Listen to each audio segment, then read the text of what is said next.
Children, बच्चों, अपना civics का lesson 20 foreign policy of India and it's relations with the neighbouring country चल रहा है। लास्ट लेक्चर में हमने फॉरेन पॉलिसीज़ पढ़ी, उसके एम जो थे वो उसके बारे में हमने जाना, साथ में हमने उसके जो प्रिंसिपल थे उसको देखा और जो उसके डिटरमाइनिंग फैक्टर्स थे उसको हमने पढ़े। अब हम जो हमारे देश का पड़ोसी देश के साथ जो संबंध है उसको हम पढ़ेंगे। तो चलिए बच्चों, आप लोग अपनी बुक का पेज नंबर 187 निकाल लीजिए। इस पे टॉपिक है India relation with her neighbouring country, है ना। भारत का संबंध उसके पड़ोसी देशों से, है ना, पड़ोसी देशों से भारत का संबंध। तो कल हमने पढ़ा था कि भारत जो है एक बहुत बड़ा वेस्ट कंट्री है, बहुत बड़ा विशाल कंट्री है। उसकी सीमाएं जो है, उसकी बाउंड्री जो है वो चाइना, नेपाल, भूटान, वर्मा, म्यांमार, श्रीलंका, पाकिस्तान से मिलती है ना। ये बाउंड्रीज है हमारे देश की। कंट्री जो है, जो हमारे देश है, जो कंट्री है, उसकी बाउंड्री इन देशों से मिलती है ना। ये कल आपको बताया था मैंने। तो भारत के संबंध जो है अपने पड़ोसी देशों के साथ हमेशा एक से नहीं रहे हैं। कभी कोई सी समस्या आती है तो कभी कोई सी समस्या आती है। भारत में इन समस्या को हमेशा शांतिपूर्ण ढंग से इसका निवारण किया गया है, इसको सुलझाया गया है। किसी तीसरे व्यक्ति को इसके अंदर हस्तक्षेप नहीं किया गया है, नहीं करने दिया गया है। देश की जो इकोनॉमिक डेवलपमेंट है और उसकी शांति के लिए पड़ोसी देशों के साथ जो है मित्रता और सहयोग बहुत ही आवश्यक होती है। अब हम पहले पढ़ते हैं इंडिया और चाइना, है ना। भारत और चाइना का संबंध कैसा है। For centuries India and China and India have lived as friendly neighbour from the times of Ashoka, that is 3rd century BC. Buddhism has made a significant contribution in developing relation between the two countries, है ना। भारत और जो China है उसकी जो सभ्यता है बहुत पुरानी सभ्यता है, बहुत प्राचीनतम सभ्यताओं में से एक है। दोनों देश के संबंध हजारों वर्ष पुराने भी हैं, है ना। ये 3री शताब्दी के जो सम्राट थे उसके समय से चीन में बौद्ध धर्म का विकास हुआ। जो अशोक थे, अशोक रीजन जो थे, उसके बाद भारत में अनेक जो है विद्वान चीन गए। अशोक काल में बहुत सारे काल के बाद से बहुत सारे जो विद्वान थे वो चीन गए। चीनी यात्री भी भारत आते थे, वो घूमने के लिए आते थे, जिनके जो है फहान और हैंसांग उसमें से प्रमुख थे, है ना। ये दोनों बहुत ही मेन व्यक्ति थे। जो चाइनीज़ जो चीनी विद्यार्थी थे, चाइनीज़ जो स्टूडेंट्स थे, वो नालंदा विश्वविद्यालय में पढ़ने आया करते थे, है ना। वहाँ के विद्यार्थी यहाँ पर नालंदा विश्वविद्यालय में पढ़ने आते थे। और जो आजकल या वर्तमान में 1949, है ना, वर्तमान में 1949 में जो ये कम्युनिस्ट गवर्नमेंट के कारण, है ना, communist was formed in China. In the present time in 1949 the communist government was formed in China after the communist revolution. तो जो 1949 में जो चीन की साम्यवादी क्रांति थी उसके कारण साम्यवादी सरकार की स्थापना हुई, है ना। कम्युनिस्ट जो रेवोल्यूशन था उसके बाद कम्युनिस्ट गवर्नमेंट वहाँ पर आ गई। कहाँ पर? चाइना में। भारत ने चीन में जो ये थी कम्युनिस्ट जो रेवोल्यूशन था उसका स्वागत किया और चीन की जो नई गवर्नमेंट से अच्छे संबंध स्थापित करने की पहल की, जो काफ़ी समय तक सफल भी हुई। और इस कम्युनिस्ट जो था चीन को सबसे पहले मान्यता देने वालों में सबसे पहले भारत का ही नाम आता है। भारत ने क्या करा, जो यूएन में चीन को सदस्य बनाने में काफ़ी महत्वपूर्ण पहल भी की थी। ठीक है, तो इस प्रकार से भारत का और चीन का संबंध था। भारत और चीन ने 1954 में, है ना, एक साइन किया था, एग्रीमेंट किया था, किससे? चाइना से, है ना। उसमें हस्ताक्षर में क्या किया था? पंचशील समझौते के नाम से पूरे संसार में जाना जाता था। ये जो समझौता था वो पंचशील समझौते के नाम से ये जाना जाता था। ठीक है, उसके बाद जो संबंध थे उसको निर्धारित करने वाले इन 5 जो प्रिंसिपल थे को दोनों देशों ने स्वीकार किया और माना गया कि वर्ल्ड के अन्य देशों में भी जो रिलेशंस है उसमें इनका पालन करना चाहिए, है ना, ऐसा उन्होंने कहा। पर कुछ समय बाद चीन ने भारत चीन सीमा पर बहुत बड़े भाग पर अपना दावा प्रस्तुत कर दिया। चीन ने कहा कि ये ज़मीन हमारी है और 1962 में, है ना, 1962 में भारत पर चीन ने क्या करा? आक्रमण कर दिया। कब कर दिया था? 1962 में। किसने करा था? चीन ने भारत पर आक्रमण कर दिया। भारत ने चीन के इस जो इन्होंने वार किया था इसका विरोध किया और उनकी सीमाओं की रक्षा के लिए युद्ध भी किया, है ना। उन्होंने अपनी जो सीमा थी उसको चीन को नहीं दिया और उसकी रक्षा के लिए उन्होंने युद्ध भी किया। और जो वॉर था उसके बाद भारत और चीन संबंध थोड़े से जो है वो तनावपूर्ण हो गए और थोड़े समय बाद वो कुछ समय तक सामान्य भी नहीं रह पाए। After 2 decades the war, both sides have made efforts to develop good diplomatic relations with had strained. It was again restored in 1976. अब युद्ध के लगभग 2 दशकों के बाद, डिकेड्स के बाद, भारत चीन के संबंध में सुधार के प्रयत्न दोनों ओर से किए गए। दोनों देशों के बीच जो संबंध टूट गए थे 1976 में उन्हें वापस से स्थापित किया गया। दोनों देशों के बीच में जो बाउंड्री को लेकर जो विवाद जो सुलझाने के लिए वार्तालाप हुई, बातचीत हुई, वो प्रारंभ हो गई थी। वर्तमान में दोनों देश के बीच अनेक प्रकार के जो है इकोनॉमिक, कॉमर्शियल और जो पॉलिटिकल एग्रीमेंट है वो हुए, पर सीमा जो बाउंड्री का विवाद था अभी भी भारत चीन संबंधों नहीं सुलझ पाए हैं। आपको पता है, थोड़े दिन पहले भी आपने टीवी में देखा होगा किस प्रकार से भारत और चीन, है ना, चीन के जो सैनिक है वो बाउंड्री पर लड़ रहे थे, है ना। तो चीन हमेशा हमारी बाउंड्री, भारत के बाउंड्री में घुसना चाहता है, लेकिन हमारे जो सैनिक है वो हमारे देश की सीमाओं की रक्षा कर रहे हैं, वो किसी विदेशी को हमारी सीमा के अंदर नहीं घुसने देगा। ठीक है, अब हमारा जो इंडिया का नेपाल से कैसा संबंध है उसके बारे में पढ़ेंगे, है ना। नेपाल जो है वो नॉर्थ कहाँ पर है? Situated in the north of India. हमारा नेपाल जो है भारत के नॉर्थ में स्थित है। अभी तक यह एकमात्र हिंदू राष्ट्र था। ठीक है, अभी तक ये क्या था? हिंदू नेशन था। ठीक है, पर अक्टूबर 2006 में नेपाल के राजा ने विरोध में हुए सत्ता संघर्ष के बाद हिंदू राष्ट्र नहीं रहा। भारत और नेपाल की सीमाएं जो हैं उनकी जो बाउंड्री है वो उत्तर प्रदेश, है ना, उत्तर प्रदेश, उत्तराखंड, है ना, उत्तराखंड तथा हिमालय की जो साउथ की ढाल है पर मिलती हैं। नेपाल के साथ भारत के संबंध परंपरागत रहे हैं, पहले से रहे हैं। यह प्रसिद्ध है कि नेपाल माता सीता और गौतम बुद्ध की जन्मस्थली है ना। ऐसा ये फैक्ट है कि जो मदर सीता है और जो गौतम बुद्ध है उनके क्या है? नेटिव लैंड है। ठीक है, कौन? नेपाल, है ना। Nepal is the native land of mother Sita and the Gautam Buddha. ठीक है, तो जो पशुपतिनाथ का जो शिव मंदिर है वो भी कहाँ पर है? वो भी नेपाल में स्थित है।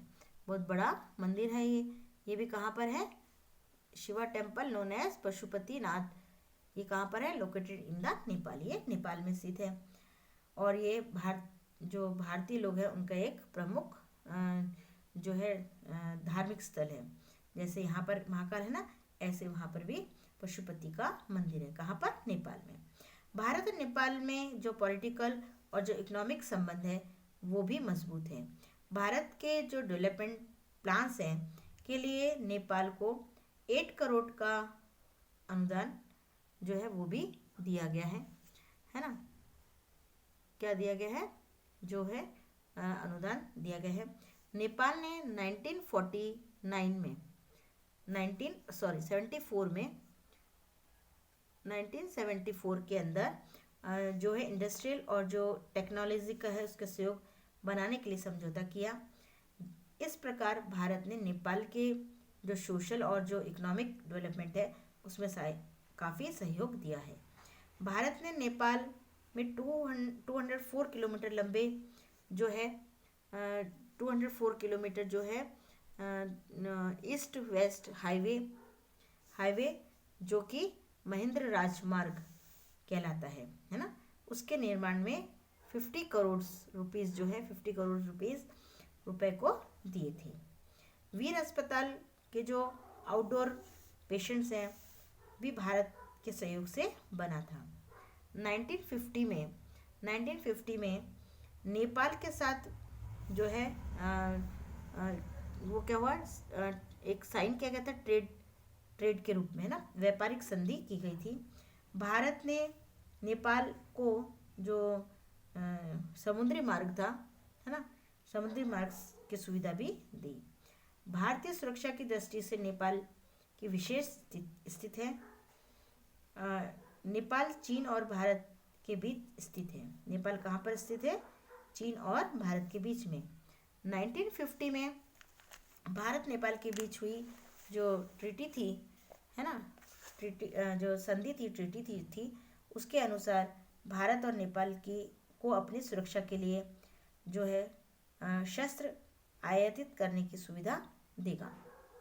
दोनों देशों के जो लोग हैं, सिटीजन हैं, स्वतंत्र रूप से एक दूसरे के देश में आ जा सकते हैं। वहाँ के लोग यहाँ आ सकते हैं और यहाँ के भारत के लोग नेपाल जा सकते हैं। ठीक है, तो ये था भारत और नेपाल का संबंध।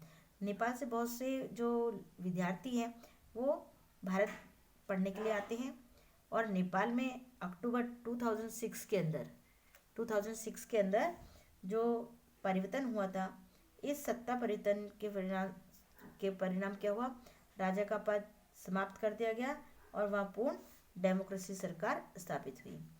ठीक है, चलो अब आगे हम पढ़ते हैं भूटान के साथ हमारे इंडिया का संबंध। इंडिया और भूटान, है ना, भारत और भूटान। चलो अब आपने मैप में देखा होगा कि हमारा भूटान कहाँ पे है, तो ये जो है वो कहाँ पर है, नॉर्थ ईस्ट में है ना। भूटान भारत के जो नॉर्थ ईस्ट में एक छोटा सा देश है, ये नॉर्थ ईस्ट में स्थित है। भूटान के नॉर्थ में तिब्बत और वेस्ट में और ईस्ट तथा दक्षिण में भारत है। इस देश का जो क्षेत्रफल है ना, वो कितना है, टोटल एरिया जो है वो भूटान का कितना है, 53,000 है ना वर्ग किलोमीटर स्क्वायर मीटर है। ठीक है, यहाँ की जो आबादी है ना, वो ज़्यादातर बौद्ध धर्म का पालन करने वाले लोग हैं, बौद्ध धर्म को मानने वाले लोग हैं। भारत भूटान के संबंध वैसे तो बहुत पहले से अच्छे हैं, परंपरागत है, वैसे ही भारत नेपाल के भी हैं।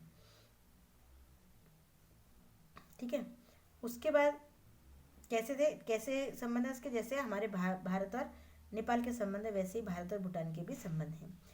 जो हमारा पुराना इतिहास है, प्राचीन इतिहास है, उसका यदि हम उसको देखते हैं, अध्ययन करते हैं, तो हमें समझ में आता है कि पहले भूटान का एक बड़ा भाग भारत की जो बाउंड्री है में ही था और जो 7th सेंचुरी तक जो भारतीय जो शासक थे, एम्पायर थे, उस क्षेत्र में शासन अध्यक्ष थे। भूटान की जो धार्मिक जो पृष्ठभूमि है ना, वो बौद्ध भिक्षु पद्म संभव का विशेष स्थान है। भूटान की जनता को बौद्ध धर्म में दीक्षित किया गया। भूटान के लोग आज भी अपना गुरु उन्हें ही मानते हैं। भूटान जो है वो जो है कमर्शियल और इकोनॉमिक रिलेशन जो है काफ़ी पुराने हैं। भारत भूटान के व्यापारिक और जो आर्थिक संबंध हैं बहुत ही पुराने हैं। India use to purchase silk and betel nuts from Bhutan. Bhutan से रेशमी कपड़ा और जो सुपारी जो होती है उसको वहाँ से खरीदता है। और 1910 में जो सिनकुंचा ट्रीटी है ना, संधि जो है हुई थी, इसी संधि के आधार पर भारत भूटान बने थे। 1949 में भारत भूटान जो संधि थी पुनः हुई, जिसमें स्वीकार किया गया कि भूटान की प्रतिरक्षा का दायित्व भारत का है। भूटान के जो इकोनॉमिक विकास में भारत पूरी तरह सहयोग कर रहा था। उसके बाद आता है भारत, इंडिया और पाकिस्तान। इंडिया और पाकिस्तान के संबंध के बारे में आप सभी जानते हैं। पाकिस्तान का निर्माण जो है वो पाकिस्तान कैसे बना था? भारत विभाजन के कारण 15 और 15 अगस्त 1947 की रात्रि में ये बना था। क्या बना था? पाकिस्तान बना था। दोनों देश जो है हिस्टोरिकल, जोग्राफिकल, कल्चर और इकोनॉमिक दृष्टि से सभी बातों में एक जैसा है। वहाँ का जो जितनी भी चीज़ें हैं है ना, संस्कृति है, भौगोलिक है, जो इकोनॉमी है, वो सब एक जैसा है। परंतु जब ये हुआ था, पार्टीशन हुआ था है ना, पार्टीशन के कारण दोनों देशों के बीच जो प्रारंभिक समय में तो जो संपत्ति थी, जो बाउंड्री थी, नदी जल वितरण आदि समस्या को लेकर काफ़ी प्रॉब्लम्स आई थी। किंतु शीघ्र ही दोनों देशों के बीच जो पॉलिटिकल विवाद था वो प्रारंभ हो गए थे। कश्मीर को लेकर दोनों देशों के मध्य विवाद पाकिस्तान की स्थापना के कुछ ही दिनों के बाद प्रारंभ हो गया था। वो कहते थे कश्मीर हमारा है और भारत कहते थे कश्मीर हमारा है। इस विवाद को चलते पाकिस्तान के 4 बार भारत पर सैनिकों ने आक्रमण भी किया था। पहली बार अक्टूबर 1947 में हुआ था है ना, जबकि जो उसके पास में, जो उनकी सीमा के पास में रहते थे कवालीज, उनको भड़काकर उन्हें सैनिक सहायता उपलब्ध कराकर कश्मीर पर आक्रमण करवाया गया। दूसरी बार सितंबर 1965 में ना कश्मीर पर पाकिस्तान ने व्यापक आक्रमण किया। और तीसरी बार 1971 में बांग्लादेश युद्ध के समय में कश्मीर पर आक्रमण किया गया। और फोर्थ बार में 1999 में पुनः पाकिस्तान ने कश्मीर पर आक्रमण किया, जो कि कारगिल युद्ध के नाम से मशहूर हुआ है ना। 1999 में कारगिल युद्ध के नाम से मशहूर हुआ। चारों जो युद्ध थे उसका उद्देश्य सैन्य शक्ति द्वारा कश्मीर पर अपना अधिकार स्थापित करना था, पर चारों बार भारतीय सेनाओं ने पाकिस्तान द्वारा किए गए जो लड़ाई थी, आक्रमण थे, उसको क्या करा? असफल कर दिया। पाकिस्तान के प्रति भारत की नीति, जो पॉलिसी थी, पहले से ही शांतिपूर्ण वार्ताओं और समझौतों द्वारा पारस्परिक समस्याओं को सुलझाने की रही है। इस दृष्टि से भारत के जो पॉलिटिकल, जो इकोनॉमिक और जो कल्चर का आदान प्रदान है, उसके क्षेत्रों का विस्तार हुआ है ना। विस्तार करके महत्वपूर्ण कदम भी उठाए थे दोनों देश, भारत और पाकिस्तान दोनों देशों ने समझौतों द्वारा इन दिशाओं ने पहल भी की थी। खेलकूद के क्षेत्र में दोनों देश में प्रतियोगिता का आयोजन, और दोनों देश में जो पेपर्स वगैरह, जो पत्रकार होते हैं, वो लेखकों का एक दूसरे के देश में आना जाना प्रारंभ हुआ है। दोनों देश की जनता एक ही रही है। अनेक परिवार दोनों देशों में बसे हैं है ना। जो पाकिस्तान के लोग हैं वो यहाँ पर पाकिस्तान में जो लोग रहते हैं उनके कुछ परिवार के लोग यहाँ पर हैं, और जो यहाँ पर रहते हैं उनके कुछ परिवार पाकिस्तान में भी हैं। तो विवाह संबंध भी दोनों देशों में होता है। जनता के स्तर पर जो आना जाना है उसकी दृष्टि से दोनों देशों में समझौते किए हैं, और कई सड़क और रेल जो यातायात है जो बहुत सालों से बंद थे, अब खोल दिए गए हैं। दोनों देशों में जो इकोनॉमिक और कॉमर्शियल समझौते भी हुए हैं। दोनों देश सार्क और जो स्टाफ्टा के भी सदस्य रहे हैं। ठीक है, तो ये था हमारा पाकिस्तान का संबंध, भारत के साथ पाकिस्तान का संबंध। उसके बाद आता है बांग्लादेश, है ना। अब भारत और बांग्लादेश का जो संबंध था वो कैसा रहा। India was divided into 2 parts in 1947। आपको पता है कि भारत का विभाजन 1947 में हुआ था, है ना। तो जो at that time Bangladesh was a part of Pakistan, और उस समय बांग्लादेश जो है पाकिस्तान का ही एक हिस्सा था। ठीक है, in the form of East Pakistan. ये कहाँ का हिस्सा था? ईस्ट पाकिस्तान का था। Under the leadership of late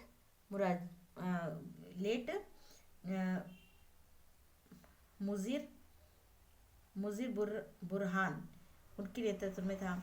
और 1971 में इस जो आंदोलन था, मूवमेंट था, को सफलता मिली, और जो स्वतंत्र बांग्लादेश जो है वो बन गया। भारत में बांग्लादेश की स्थापना में जो है हिस्टोरिकल सहयोग दिया। भारत बांग्लादेश को मान्यता देने वाला पहला देश था। ठीक है, किसने दी थी? भारत ने इसको, बांग्लादेश को मान्यता देने वाला पहला देश था। बांग्लादेश की स्थापना के बाद भारत ने बांग्लादेश की जो आर्थिक संकट था, इकोनॉमिक संकट था, है ना, और जो वहाँ के लोग भूखे मर रहे थे, बेरोजगारी थी, वहाँ पर लोगों के लिए काम नहीं था, आदि समस्याओं को निपटाने के लिए उसका पूरा सहयोग दिया। जनवरी 1972 में भारत ने 24 करोड़ जो था कि खानान और अन्य वस्तुओं और 50 लाख जो पाउंड थे उसकी फॉरेन जो मुद्रा थी ऋण के रूप में प्रदान भी किए थे। और मार्च 1972 में दोनों देशों के बीच 25 ईयर एग्रीमेंट की संधि हुई, जो कि ऐतिहासिक थी। दोनों देशों के बीच जो कमर्शियल इकोनॉमिक समझौते भी हुए और संयुक्त नदी आयोजन स्थापना भी किया गया। ठीक है, ये था हमारा बांग्लादेश के साथ संबंध। उसके बाद श्रीलंका को पता है भारत के कहाँ पर है? भारत के साउथ की तरफ है ना। तो भारत के दक्षिण, साउथ किसको बोलते हैं? दक्षिण को। भारत के कहाँ पर? भारत के साउथ में। The Sri Lanka is another important neighbour in our country. India's link with Sri Lanka are root deep in history, है ना। तो ये जो हमारा भारत जो है, भारत के दक्षिण में श्रीलंका स्थित है और एक महत्वपूर्ण पड़ोसी देश भी है। भारत से श्रीलंका का घनिष्ठ संबंध का इतिहास बहुत ही पुराना है। भगवान राम, सबने कुछ सुनी होगी, है ना। लंका में रावण रहता था, है ना, सीता का अपहरण करके वो लंका में ले गया था। तो भगवान राम और उनके बाद सम्राट अशोक के काल में भारत श्रीलंका संबंध प्राचीन इतिहास का महत्वपूर्ण कड़ी भी है। अशोक के पुत्र जो थे महेंद्र, है ना, और जो उनकी पुत्री थी संघमित्रा ने बौद्ध धर्म के प्रचार के लिए श्रीलंका की यात्रा भी की थी। तभी से श्रीलंका जो है, श्रीलंका प्रमुख बौद्ध को मानने वाला देश बन गया। श्रीलंका भी भारत के समान विदेशी जो साम्राज्यवादी था उसका शिकार बन गया। वहाँ पुर्तगाली, डच और बाद में ब्रिटिश शासन रहा, है ना। यहाँ पे भी लोग जैसे अपने यहाँ पे आ गए थे, उसी प्रकार अंग्रेज आ गए थे, उसी प्रकार से वहाँ पर पुर्तगालीज, डच और बाद में ब्रिटिश थे वो आ गए थे। सेकंड विश्व युद्ध था, उसके बाद फरवरी 1948 को यह एक स्वतंत्र इंडिपेंडेंट राज्य बना। भारत में श्रीलंका को स्वतंत्रता, प्रभुत्व और जो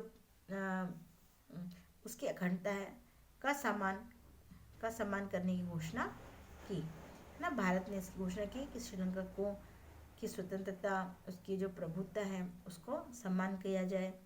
स्वतंत्रता प्राप्त करने के बाद भी श्रीलंका में त्रिकोमाली का नॉन सैनिक अड्डा तथा कटुनाइके का हवाई अड्डा ब्रिटेन के नियंत्रण में ही रहा था। मतलब स्वतंत्र होने के बाद ही श्रीलंका की जो नौसेना थी है ना, जो नेवी थी वो, और जो वो थे वो उसके किसके, ब्रिटिश के कब्जे में ही, नियंत्रण में ही थे। ठीक है। उसके बाद भारत में भारतीय जो नागरिक थे वो तमिलनाडु के लोग श्रीलंका जाकर बस गए थे।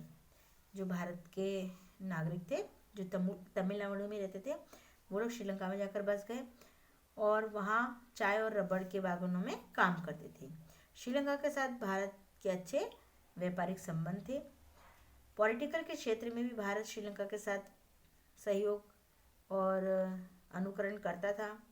भारत श्रीलंका संबंध घनिष्ठ और सुदृढ़ थे। उसके बाद भी दोनों देशों के बीच कुछ समस्याएं भी थी। दोनों देशों के संबंध को प्रभावित करने वाली सबसे बड़ी समस्या थी श्रीलंका में बसे भारतीय मूल के रहने वाले लोग। ये भारतीय मूल के निवासी ब्रिटिश शासन काल से ही रबर और चाय बागानों में काम करने के लिए श्रीलंका जाते थे और वहाँ बसे रहते थे। प्रारंभिक काल में तो कोई समस्या नहीं थी, पर श्रीलंका के स्वाधीनता होने के बाद श्रीलंका नागरिकता नियम 1948 तथा श्रीलंका जो पार्लियामेंट नियम है 1949 के द्वारा जो भारत से बाहर गए हुए थे भारतवंशीय प्रवासी जो भारतवंशी थे उनको नागरिकता और मताधिकार से वंचित कर दिया गया। ठीक है। और कुछ वर्षों के में श्रीलंका में उत्पन्न जो ये जो जाति का ये था ना, उसका संघर्ष भारत के लिए चिंता का कारण भी बना है। श्रीलंका में बसे तमिल्स जो अल्पसंख्यक समुदाय हैं, है ना, तमिल सेटल जो है मेजॉरिटी वाले लोग अल्पसंख्यक समुदाय हैं। अधिकांश तमिल श्रीलंका के उत्तर के जाफना जिले में रहते हैं। कहाँ रहते हैं वो लोग? जाफना। श्रीलंका में कौन से लोग बसे? जो तमिल में रहते थे, है ना, और वो अल्पसंख्यक समुदाय हैं, मेजॉरिटी समूह है। अधिकांश जो तमिल श्रीलंका में के उत्तर जो नॉर्थ है उसमें जाफना जिले में रहते हैं और श्रीलंका में तमिल लोगों का बहुत बड़ा जो ग्रुप है वो तमिल राज्य की मांग करता रहा है। यही तमिल समस्या है। तमिल समस्या जो है उसके कारण भारत और श्रीलंका के तनाव की स्थिति बनी है। समस्या को सुलझाने के लिए भारत ने कई प्रकार से सहायता भी की है। जुलाई 1987 में दोनों देश के बीच हुए जो समझौते थे उसके अंतर्गत भारत ने श्रीलंका के जो अंदर रीजन समस्या थी उसको सुलझाने के लिए भारतीय, है ना, शांति सेना जिसको हम इंग्लिश में बोलते हैं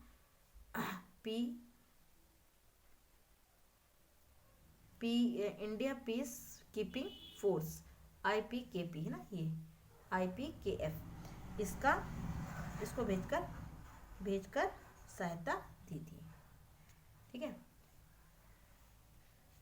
और इसी प्रकार से हमारा भारत और जो म्यांमार है उसके साथ संबंध था। वर्मा, है ना, म्यांमार वर्मा भी बोलते हैं इसको। भारत के जो है ये कहाँ पर है? ईस्टर्न पार्ट में है ना, सीमा पर स्थित है ये पड़ोसी देश। भारत के म्यांमार से पारंपरिक मैत्रीपूर्ण संबंध रहे हैं। दोनों देशों के बीच व्यापार बढ़ने के लिए समझौते किए गए हैं।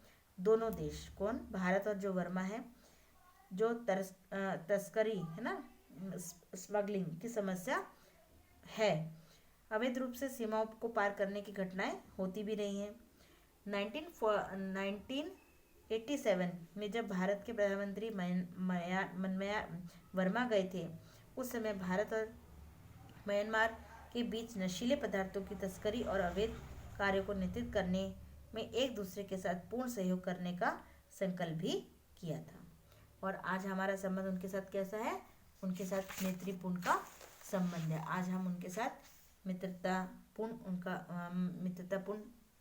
व्यवहार उनके साथ करते हैं। ठीक है। तो ये था आपका भारत और म्यांमार का संबंध। ठीक है। तो इस प्रकार से अपना लेसन कंप्लीट होता है बच्चों। आप लोग एक बार बुक की रीडिंग कीजिएगा, लेसन समझिएगा। ठीक है। Okay, thank you.